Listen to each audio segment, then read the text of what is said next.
Hello and welcome to the Corona Yoga Challenge. Today is day 35. Before you practice, please check my website to make sure that you're doing everything that you can to keep yourself safe and get the most out of this. And today we are going to be working on a chair. So if you bring yourself so that you've got a chair and you're just going to sit towards the edge of your chair so that your feet are just underneath your knees, so a nice kind of vertical line through your shins if possible. You're going to let your hands rest onto your chair somewhere, and then you're just going to gently ease forwards and back. The idea of this is not to make the biggest movement that you can make, but to make the nicest movement for your spine. So you can come all the way up and onto the sit bones and lengthen up and underneath the diaphragm and down to the shoulder blades. And then you can sink back to draw back with the tummy and draw up and underneath the diaphragm, and then back and forth.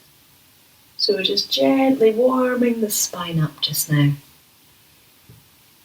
And you're also going to start to move with your breathing. So you're going to breathe in, usually when you're expanding and making space at the front. Breathe out, drawing the tummy up, the pelvic floor up, and the back of the waist back. And then one last time. Nice and easy. And then bring yourself to just a comfortable sitting position. You're going to take your hands up and overhead.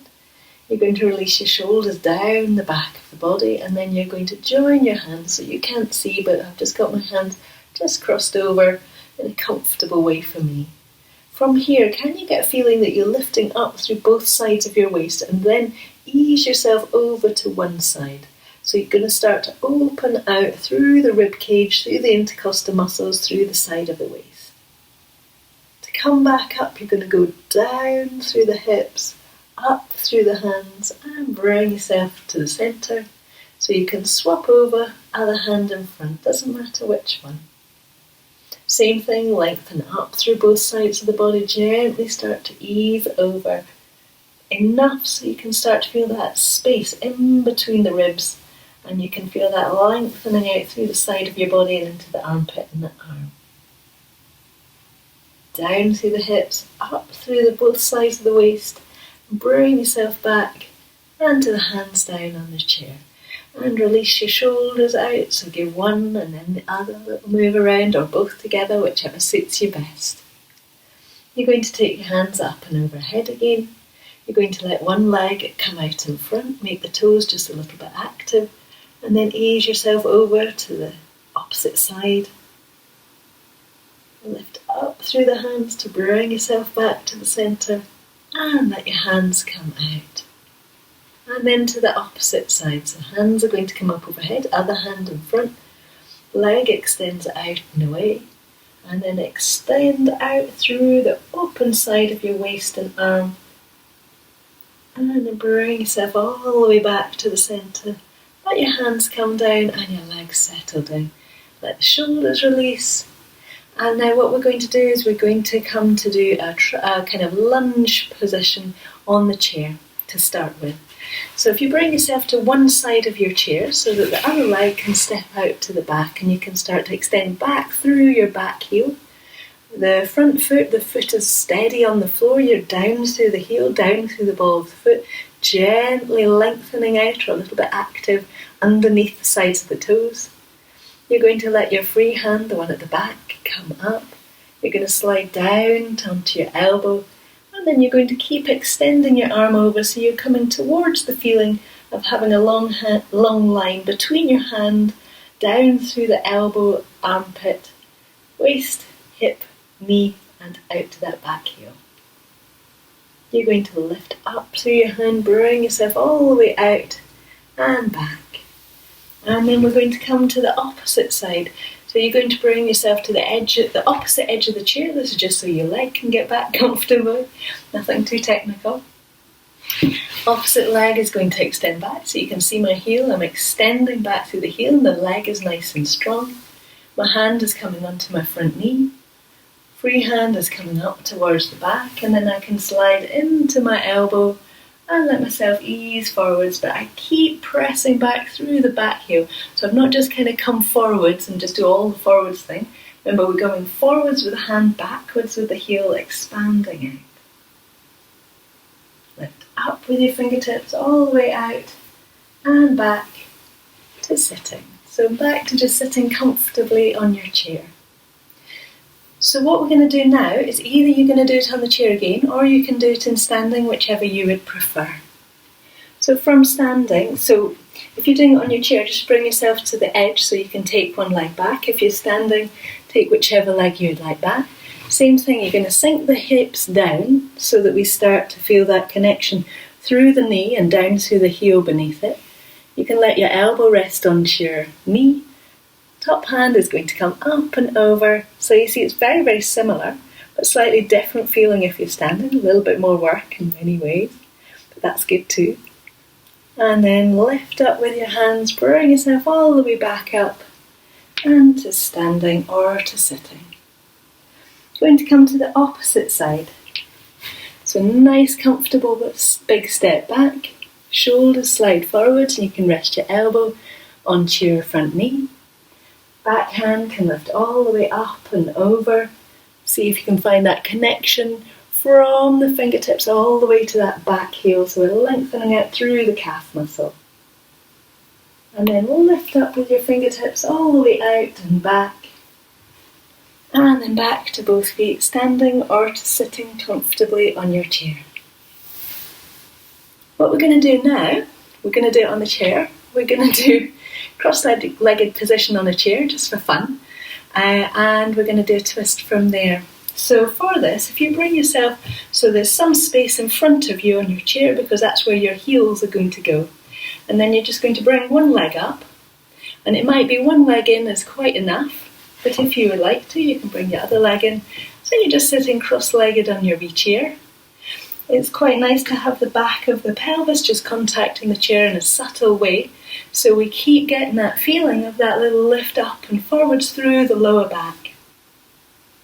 From here, you're going to let one hand come across to the opposite leg, and you can let your hand, my chair arm is a little bit high, so I can't rest my hand over it without making my shoulder do all sorts of horrible things.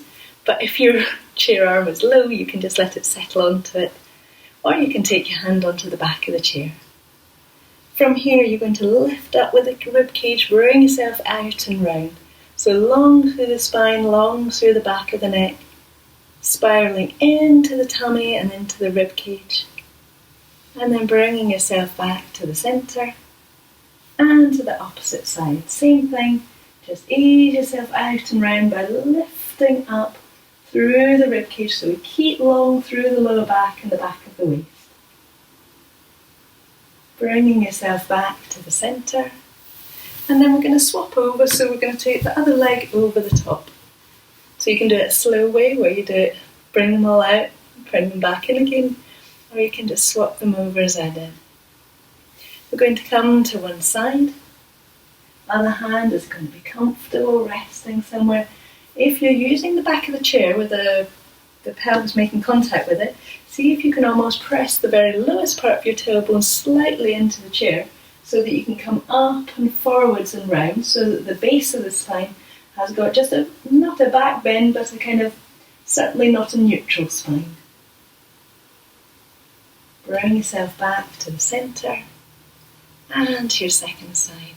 Same thing, just spiralling up and round, so you can see if I keep my spine very neutral, my tummy is drawing back, and that's got some benefits, but more, in my opinion, better for your spine to have those gentle curves, and then we can use those gentle curves and we're sitting down onto the sit bones a little bit more, so we've got more feeling of life and naturalness and movement in the spine. So we're not locked up and tight, we're kind of flowing out like a kind of, I don't know, I'd like to think a kind of organic plant rather than a kind of a boxy, straight robot thing. Dear. Right, if you bring yourself back into the centre now. And you're going to let your both feet come out and onto the floor. Give your feet a little bit of a circle out and round so they're nice and comfortable. And then we're going to come and do some breathing. So I'm going to come closer. You can be on your chair or however you would like to be. So we're going to just do some nice, easy, peaceful breathing today. So you're going to let your hands either rest onto your knees so that the palms are just up and you can just enjoy that feeling of the breath, almost feeling like it can expand into the palms. Or you can let your hands rest onto your body somewhere so that you can feel your breathing. If you do that, take it to a low area so that we're focusing on that nice, easy breath rather than the breath becoming very, very active. And all you're going to do is as you breathe in, let the breath come in easily. And as you breathe out, feel nice and soft.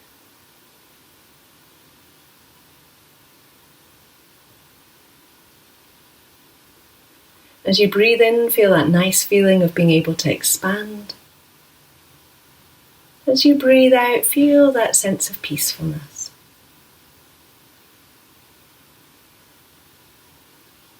And almost like you could, with the breath out, can take that peacefulness out and around your body. Very, very subtly and gently.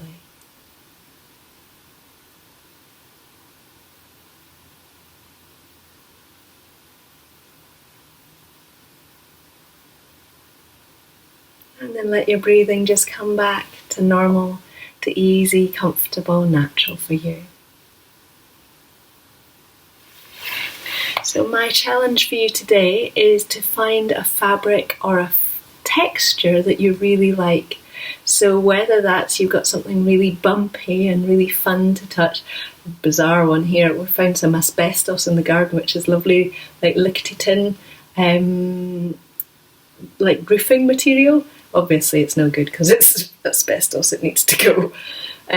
But I've also got a plastic piece of just that lovely undulating plastic roofing, and for some reason I really like that texture and that feeling of the movement.